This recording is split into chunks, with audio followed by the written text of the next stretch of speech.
Well, good morning, everybody.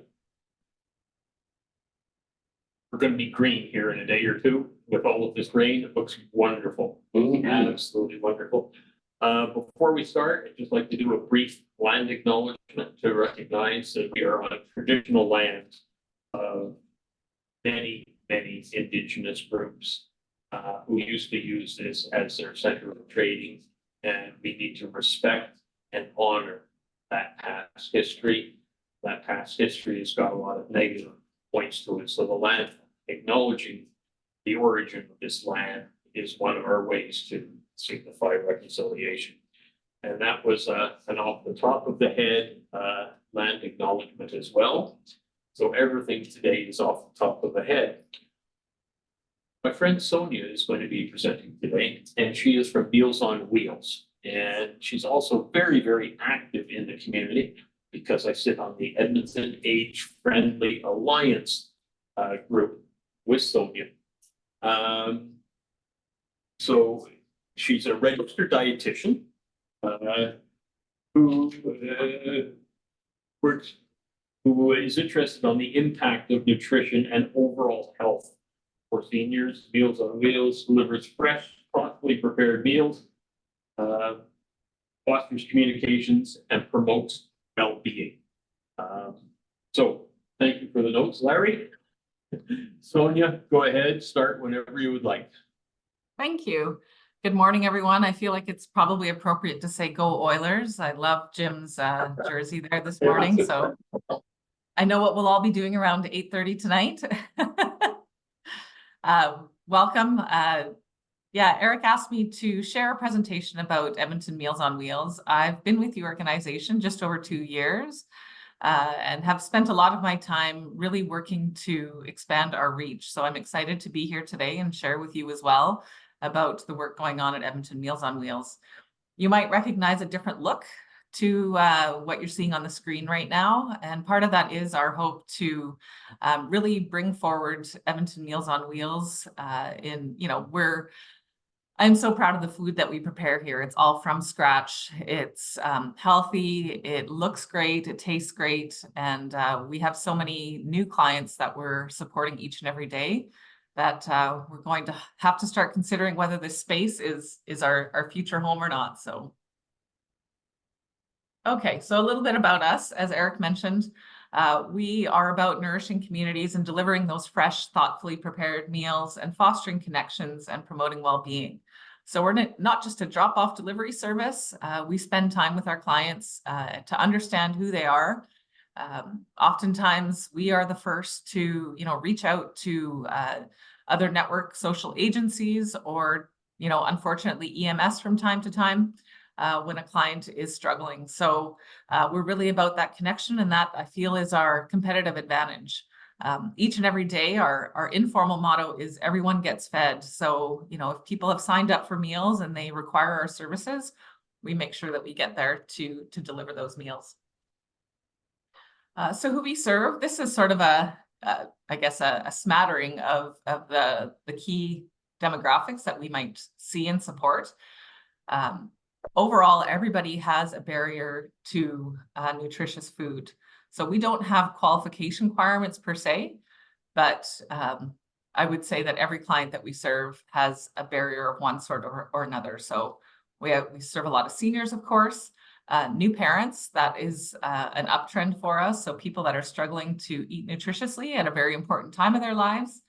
Students, caregivers, of course, we're working with Caregivers Alberta.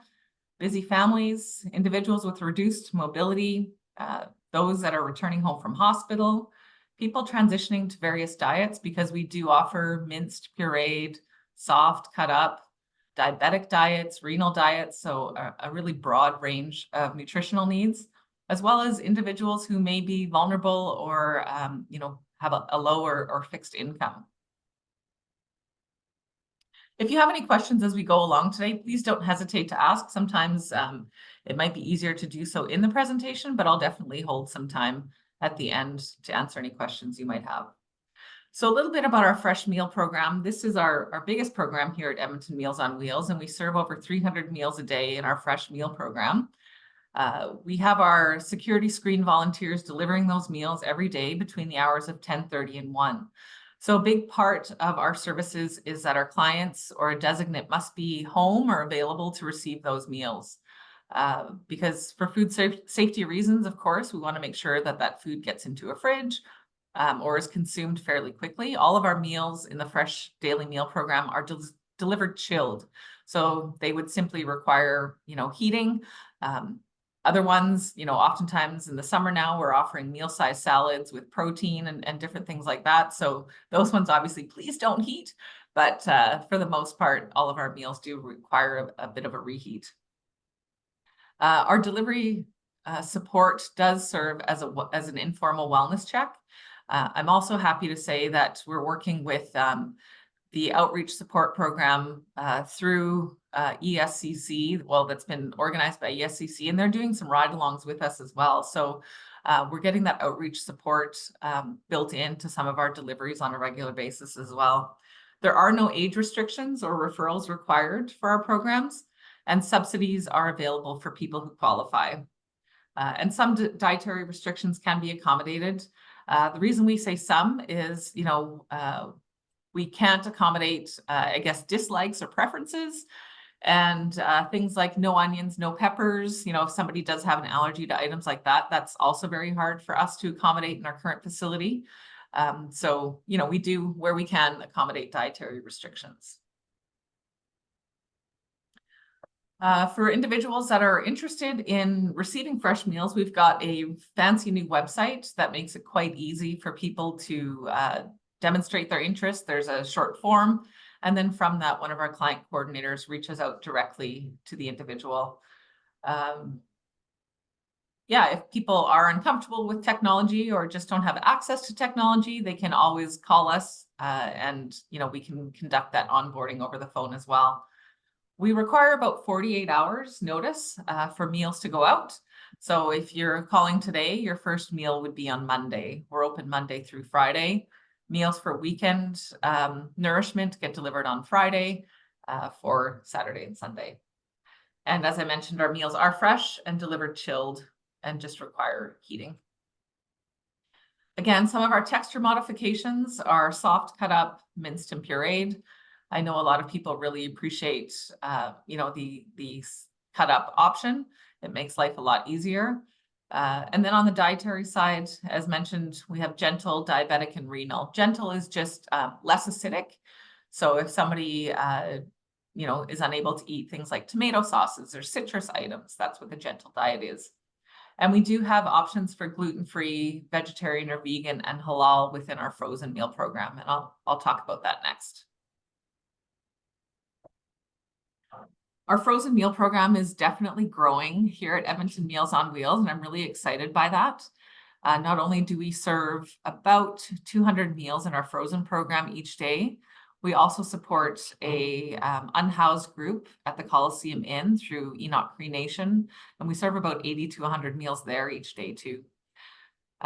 We have a variety of ways that people can access our frozen meal program. So again, through our website, there's a really great e-commerce option there. So if you want to sort of pick and choose the items that you'd like, that's available through our e-commerce site. A full meal, an entree that includes a protein, a starch, and a vegetable is $7. Our soups are $3. Things like cookies and squares are $1 each. So they're really affordable meal options. And I see you've got some of my documents there as well. There's price lists in those. So for somebody ordering strictly from our frozen meals, between 5 and 7 p.m. on Wednesdays and Thursdays is when we would deliver those. And again, individuals must be able to be at home to receive an order. We've also added a grab and go freezer right into our foyer here at Meals on Wheels. We're at 111th Street and 103rd Avenue. So people now are just walking into our facility as they like to or need to, and they're making purchases on the spot. So our full array of frozen meal products is also available for purchase when you need them. We also offer community freezer options. So communities like St. Albert, Sherwood Park, even Provost, we're looking to work with Beaver Lodge and some other smaller communities around Alberta, they order from us in a community freezer style option. So they order 100 or so items at a time. Because of that, they receive a 15% discount, and that helps them to offset transportation costs or costs related to getting those products to their clients. And then they facilitate the delivery on their end. So another really great option on the frozen meal side. Yeah, I think I covered all of this. Like I said, you can either come to our office, you can call us, or you can place an order through our e-commerce site at Edmonton Meals on Wheels or emo.ca. We also have a going home program that we know not everybody knows about. It's a program that requires a healthcare professional referral. So if you know of people who are struggling and are returning home from hospital post-surgery, or maybe they've been in hospital for a long time, with the referral from a physician, a dietitian, a social worker, a speech language pathologist, we do provide 2 free weeks of meals for people returning home. And it's probably the most frequent kudos that we receive for people, saying, wow, health is so much more than just, your physical recuperation. When you eat well, you feel well, you're re-energized. And so many people tell us that they're able to stay at home and get well and not return to hospital because they're receiving those 2 free weeks of meals. And they've been, a real heaven-sent option for many. So it's a program, again, that is seeing a lot of demand, unfortunately, because, we hate to see people struggling, but fortunately for us that we're able to provide that service.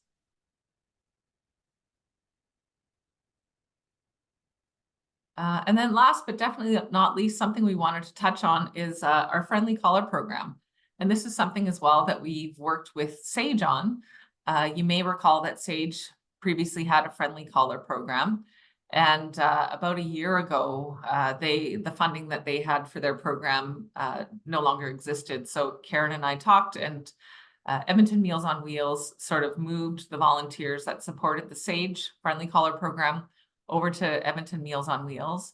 It's an option for Sage volunteers as well as Edmonton Meals on Wheels volunteers that are a variety of ages and a variety of backgrounds to call and connect with people that just need that extra social connection. So they're not necessarily our clients. They may be referred by a family member or a friend. And we pick up the phone to the tune of about 40 to 50 hours a month and call people and just have a conversation, check in, see how they're doing. If we identify that additional supports are required, we may connect them to that. But we've seen some really great intergenerational communication happening. We've also seen, phone calls that, we had a student from community service learning at the U of A that was calling another Friendly Caller client, and they both spoke Mandarin. So to hear them speak in their familiar language was really cool to see and hear, and that's happening more and more often. So our Friendly Caller program, again, is something we're very proud of, and we're honored to have it here. Again, we're seeking additional funding to grow that program even more so that we can expand the reach of it. So that's sort of my presentation. I know, Eric, you had asked for a much longer one. 15 minutes is sort of our story, but I'm more than happy to answer any questions or chat a little bit more about the work that we do here. Well, I have a couple of questions. The first is so that if I identify somebody that I'm just chatting in the community that I think could really benefit from the Friendly Caller program, would I call Meals on Wheels? Would the referral go through Sage? How would I get that person signed up? Yeah, you would call or email us directly, and we would be happy to facilitate that. The easiest email address, if anybody's interested to connect with us directly, is EMOW, so the acronym for Edmonton Meals on Wheels. So EMOW@emow.ca. Good, perfect. Larry. Could I just ask you, Sonja, to expand a bit on the, you mentioned halal foods, but in general, particularly for the elderly, familiar foods are so important in Absolutely. being good. Are you, do you have sufficient diversity in your staff to prepare meals for different cultural groups that might meet their needs or wishes, perhaps rather than needs? Sorry, Larry, you broke up there. Could you just repeat your question again? What I'm talking about is culturally appropriate meals for members of ethnic minorities. How Absolutely. well do you feel with that? Yeah, it's something, again, that is important to me. And we've just started and we've got some funding through Edmonton Community Foundation. We're firstly working with the Shama Center, with Sophia there, and we're developing 4 South Asian appropriate meals. And it was especially with the elders of that client group. So they're sort of our prototype, if you will. Group that we're working with. So they'll be back here in the next week or so to double check our cooking methods and our flavors, because of course, like you said, we want them to be culturally appropriate. We don't want them to be sort of a westernized version of a dish. So yeah, we're hoping to grow that program across various cultural groups, because especially for seniors, as they grow older and maybe are less able to, or families or members might be less able to, help them out and prepare meals, we want to offer that support. So yes, something that we're definitely working on. Wonderful to hear that. Jim, you had. How long has been meals on wheels been in existence? Yeah, we've been around since 1969. So we've got a long-standing relationship with the city of Edmonton.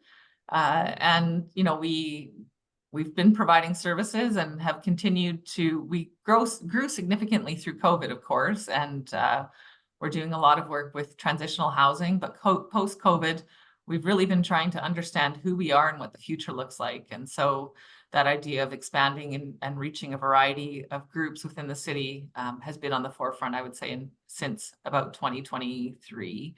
And yeah, great question.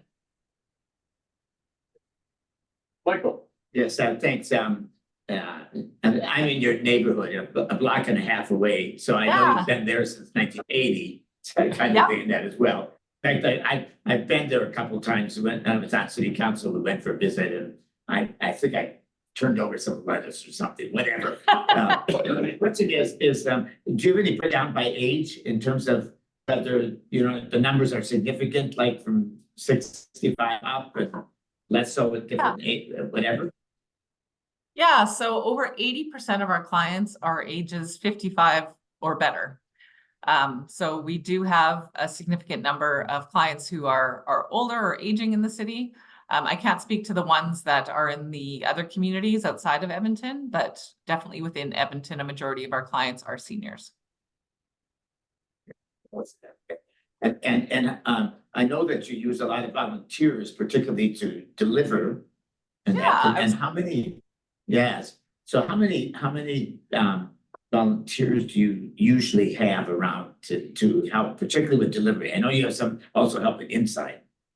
Absolutely. Thank you for that, because I didn't mention that and I should have. So we have about 500 volunteers that support us each day to make our work happen. We need about 50. So we require at least 16 to 18 in our kitchen, chopping and prepping and, getting meals packed up. And then we have the other 30 or so delivering meals. So we have a bit of a hub and spoke model. All of the meals are prepared here downtown. And then we have a depot system. So not all volunteers that deliver meals come downtown. Some go to NISA, the Northeast Edmonton Seniors Association, or the Southeast Edmonton Seniors Association, out to Mill Woods, over to St. Andrew's Church on the West End. And then they meet other volunteers there to get those meals delivered to the various parts of the city. We are always, or seem to be always, in desperate need of delivery volunteer drivers. So if you or someone you know might be available kind of between the hours of 10 and 1:30, those are kind of the crunch times where we really need extra hands to deliver meals. We seem to have a good complement of kitchen volunteers. And we also open up our volunteer options to, different groups. So say your group wanted to come and volunteer for a few hours, we would definitely welcome you. We also have different corporate groups that come and spend 4 or so hours. So on our kitchen side, our volunteer shifts are from 8 to 12 and from 12:30 to 4:30, Monday through Friday. And then Monday to Friday from about 10 to 1:30 is when we need those delivery drivers to help us with our volunteer support. Brent, go ahead. Yeah, I volunteered at the food bank for years and years. Is there any cooperation between your group and the food bank in terms of acquiring food, delivering it, anything like that? It sounds like you operate in very similar ways. Yeah, it's not as good as I'd like it to be. It's definitely not for our lack of trying on our side. I just think the food bank is just so overwhelmed right now that sort of partnering Yes. otherwise is difficult. So, and we hear oftentimes from our clients that the food bank or receiving a hamper of food is a barrier for them. So we serve many similar clients, but also very different because all of our food arrives prepared. So we do deliver on behalf of the food bank to clients that have food bank services, but don't have a source of transportation. We partner that way. We do partner with other smaller food banks as well. So Strathcona Food Bank, for example, if they have pallets of bananas that they can't use or other items, we do also work with them to rescue food. And we do also work with other rescue food agencies throughout the city to retrieve or save product from landfills or otherwise that maybe isn't suitable for selling. A pepper, we all have them in our fridge that maybe isn't the best state anymore, but it's really great for a stew or a soup. So we want to rescue that food and keep it out of the landfill where we can.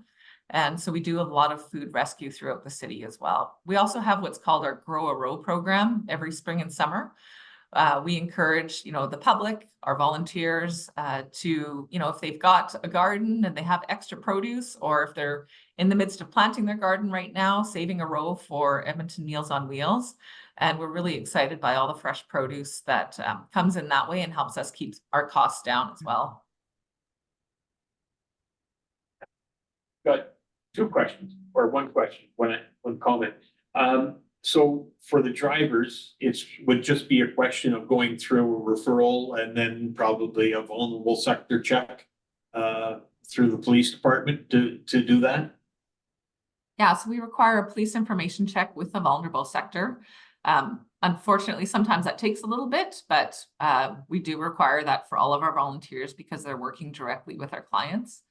And then it's a short interview. We want to make sure it's a good fit for the volunteer as well as for us. An orientation that takes about an hour, and then sometimes they'll go on a ride along. So if time allows for them, they'll go on a ride along and partner with another volunteer, or they get a small route and they get to sort of test drive what being a volunteer driver looks like and navigate things that way. I know Joan has a question too. Sorry. Oh, sorry, go ahead, Joe. Hi there. Hi, Sonja. I apologize for being a little late. I remember Meals on Wheels years ago. As a married lady, my wonderful mother-in-law, who has since passed, she was involved with Meals on Wheels. This was like in the early 80s, and her house was always full of great food that nobody was allowed to touch because it was for Meals on Wheels. And I'm just curious, like, do people do their own cooking for you anymore, or is that all like through the big kitchen that you just referred to? Yeah, it's all through our kitchen here. Okay. We can't accept anything that isn't sort of commercially, I guess, purchased by us. So Right. Outside of those vegetables or whole foods, we do accept those.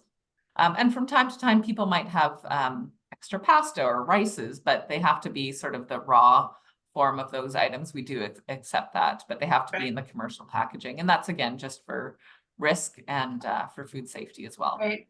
I'm sorry, I might have missed this, but how are you funded exactly?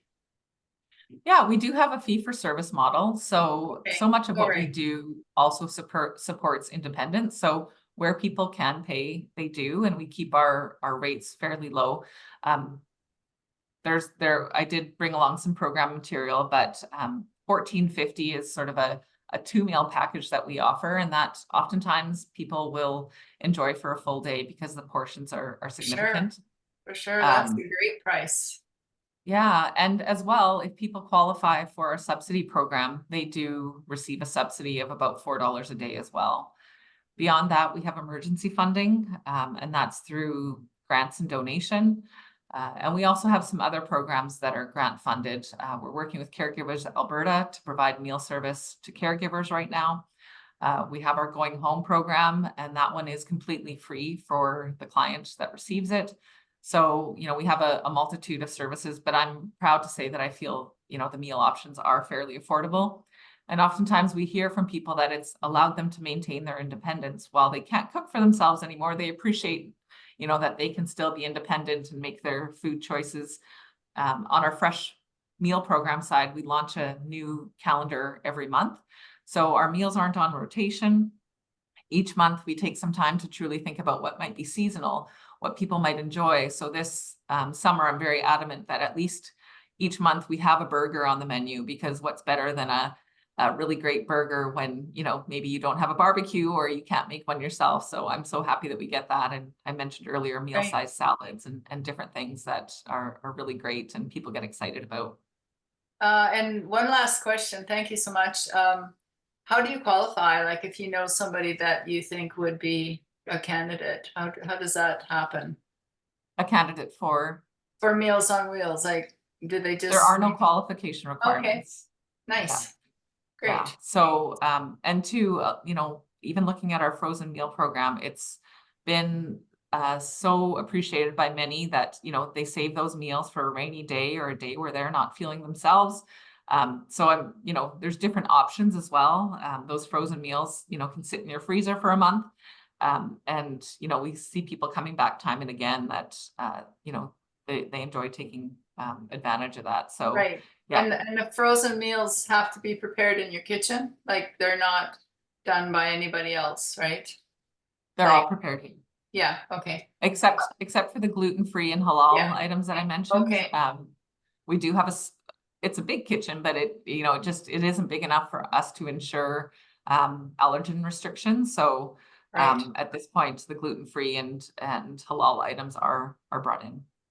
Thank you. I've got a couple of things. First of all, if anybody is viewing this as a recording, we do have menus and calendar and annual report here, but they're all available on the Meals on Wheels website. So if you're interested, just go there. The first thing. The second thing is volunteers. Please, if anybody is interested in volunteering for Meals on Wheels, please don't be offended by the police information check. It is to make sure that their clients who are vulnerable are safe. But virtually any volunteer program that you're going to sign up for right now, a police check is going to be necessary.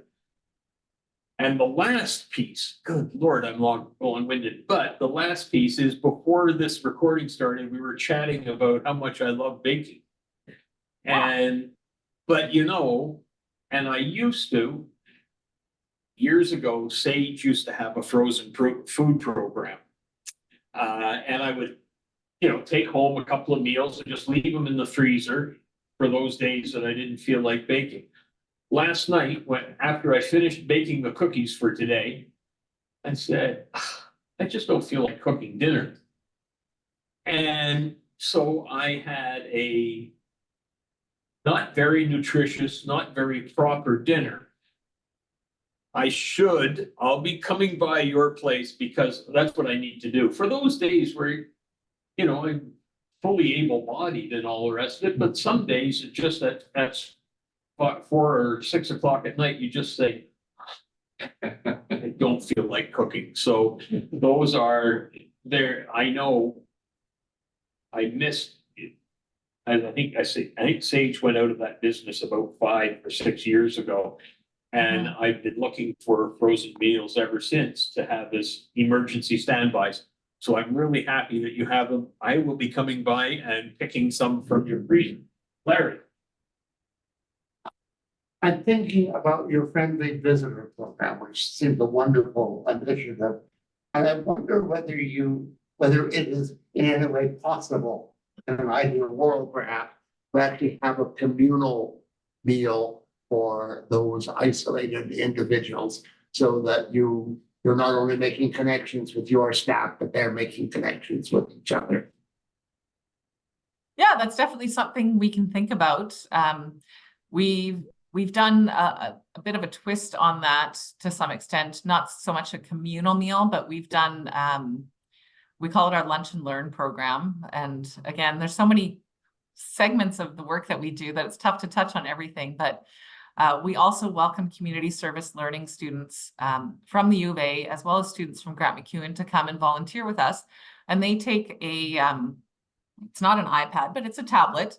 And they go to an individual's home to teach them about good, I guess, technology use or good digital literacy. We often hear so much about scams on the internet and even on the phone.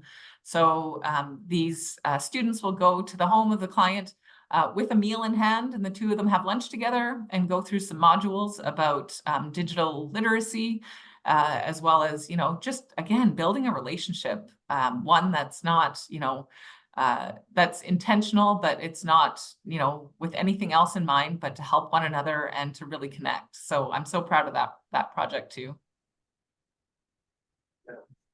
Yeah, that connection piece is so, well, we know that social isolation for seniors is very, very bad and unfortunately a growing trend. So that friendly visitor program is really, really positive. One of the things we do have. So go ahead. We do have. Just to add to that idea of mental health, Eric, mental health is, our volunteer experience has such a meaningful impact on mental health as well. Some of our funding, there was a question about how we're funded. We do have that baseline fee for service model, but we do receive funding from the City of Edmonton and other organizations to do the work that we do. And some of that is around mental health and the impact that being a volunteer has on mental health. You're making a difference in your community. You're feeling more connected. You're feeling more fulfilled because you're connecting with others. And so, that's such a positive and important connection for Edmonton Meals on Wheels too. Certainly. Michael, you had your hand up and then Grant. Two things, but one to emphasize again the importance of the visiting program. My parents were part of the delivery, and I remember well, particularly usually my father would drive and my mother would go. My mother talking about the different clients and numbers. She said, "Oh, they would have had me stay all afternoon to chat if I could." But yeah, and so without realizing that was, and I'm talking about a long time ago, and not in Edmonton, and that a smaller town there. My other was that in terms of the foods that the food that you purchase, et cetera, that do you go through a couple of major companies to get that food, or do you go through like a grocery chain, or so how do you get your food? Yeah, we work with a variety of organizations. As I mentioned, Food Rescue is part of it, but we work with organizations like Pratt's or Cisco, the grocery people, the major grocery suppliers within the city, because we get quantity pricing discounts, right? So our biggest thing is keeping our costs down for our clients. And so we're able to do that because we procure in such large volumes. Yeah. I also wanted to mention about our frozen meal program. With each of those meals, Eric, when you come to buy them, I'll point this out too, but they all have nutritional information on them. So people also know exactly what they're getting. They get the ingredients. They know, exactly what the caloric values are. And I know a lot of people really appreciate that. That program is something that's expanding, as I mentioned, with the ethnocultural meals, but we've recently added some fun new things like chicken and waffles or a spicy taco bowl. So, we try and sort of build on what we have, offering some staples like your beef stew or meatloaf, but also some, more trendier items so that people, can continue to have variety in the foods that they choose. Go ahead, Grant. I'm interested in this. If I understood correctly, you have approximately 30 delivery volunteers every day. And you deliver 300 meals. So everybody, the average is 10 deliveries per volunteer. About that, yeah. Where did they get the time to actually stop and chat with the people to whom they're delivering the meals? Yeah, that's a great question. Our delivery routes are intentional. So, generally you're delivering to a small radius within the city. You're not traveling long distance between deliveries. And then, some people are accustomed or choose not to really have a long conversation, while others might. So it's really the variety in the stops that make that possible. And some delivery routes are shorter, some longer. So generally, meeting that 1 o'clock timeline isn't problematic. Right. Okay, thank you. Joan had a question about, are you connected with home care? I think that was the question, Joan. Yeah. We are to an extent. We haven't, and part of our strategic plan is to be a meal provider of choice for home care services in the city. To this point, we're not. It's more of a individual-based support model. So, we might work with a specific client or a number of clients that have home care support. And oftentimes, I know myself when I deliver, it's the home care support worker that's answering the door and receiving the meal. So by virtue of the work that we do, yes, we do work with home care services, but not directly with the overarching organizations at this point. Right.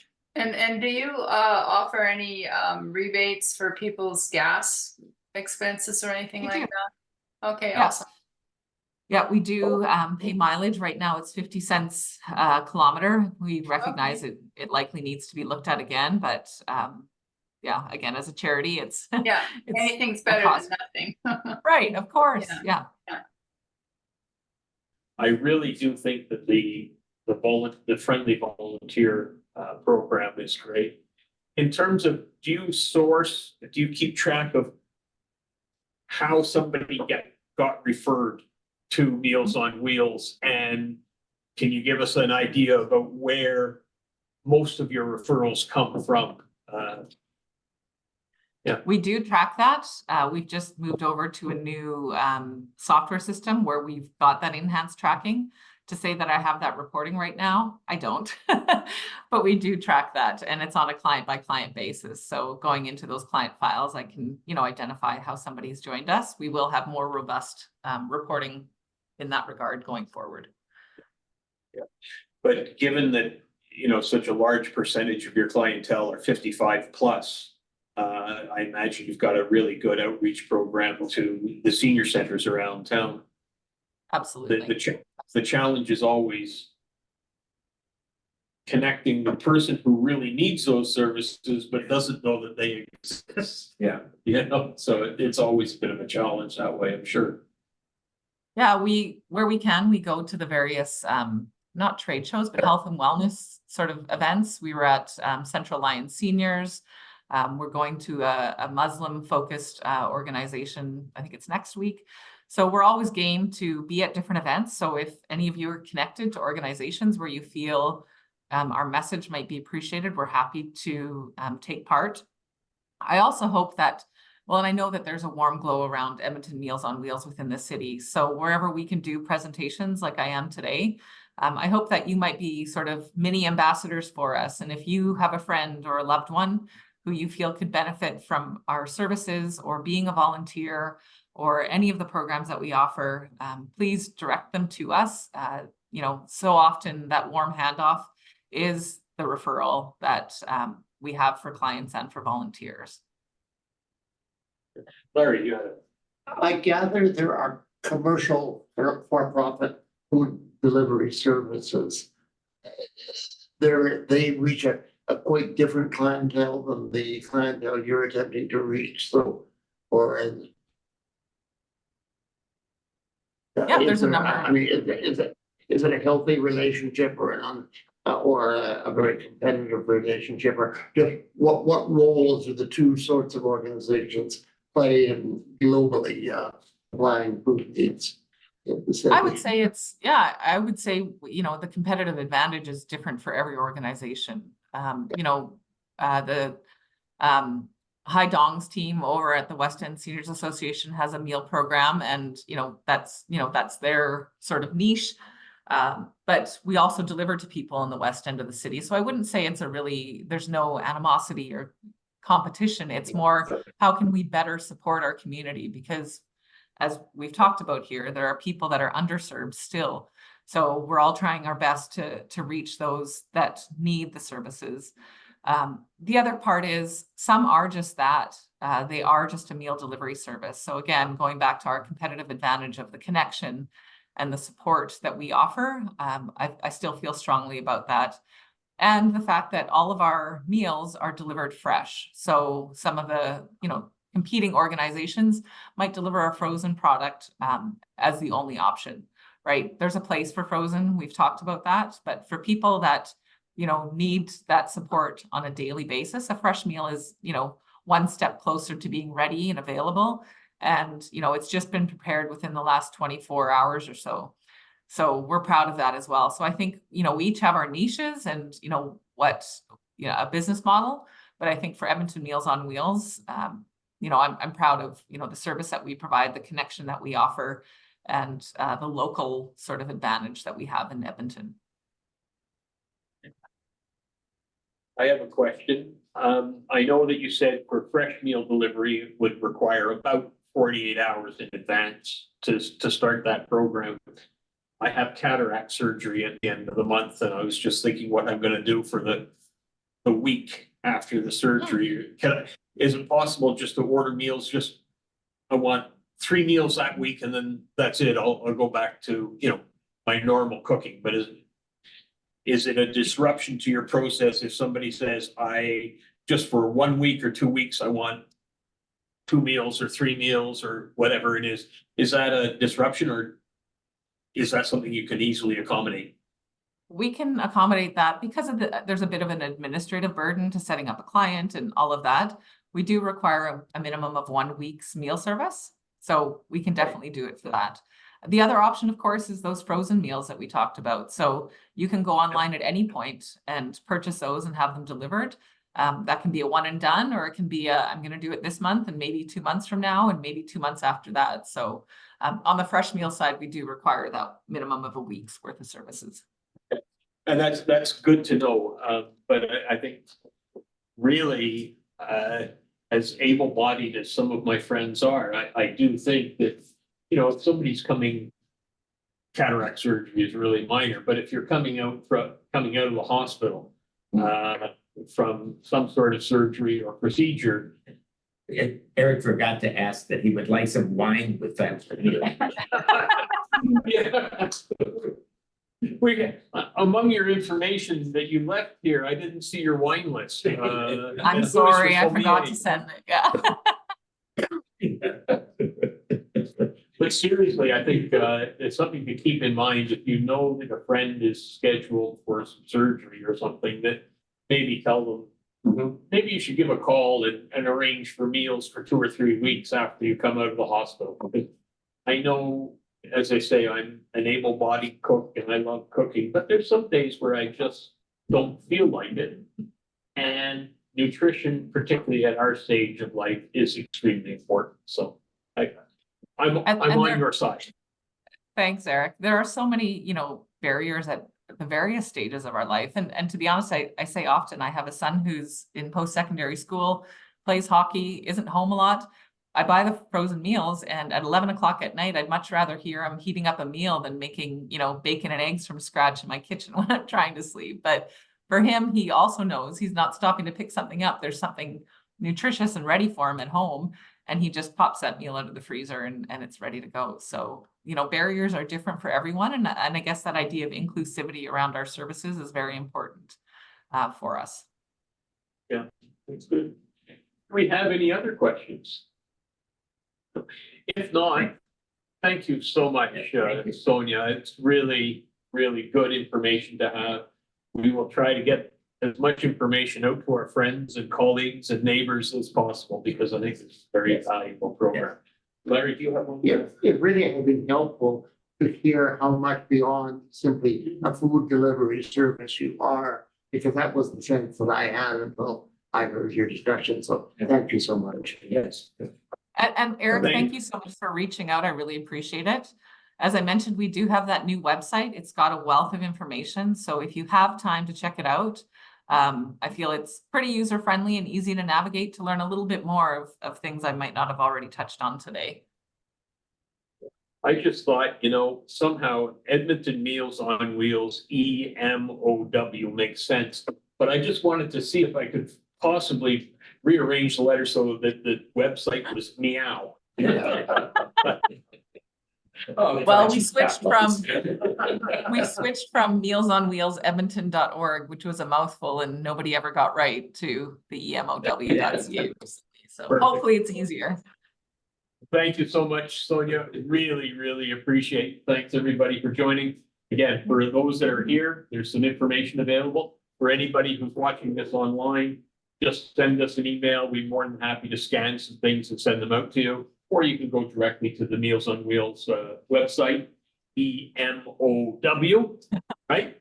And then just the last comment that I wanted to mention is next week we have another TED Talk, which is always stimulates good conversation. And the following week we have SJ, the executive director from the Pride Center, and then other things move on in June. Thank you so much. Thank you. We'll see you next week. Yes.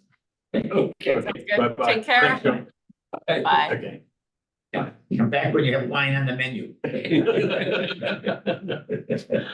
Okay, now the sticky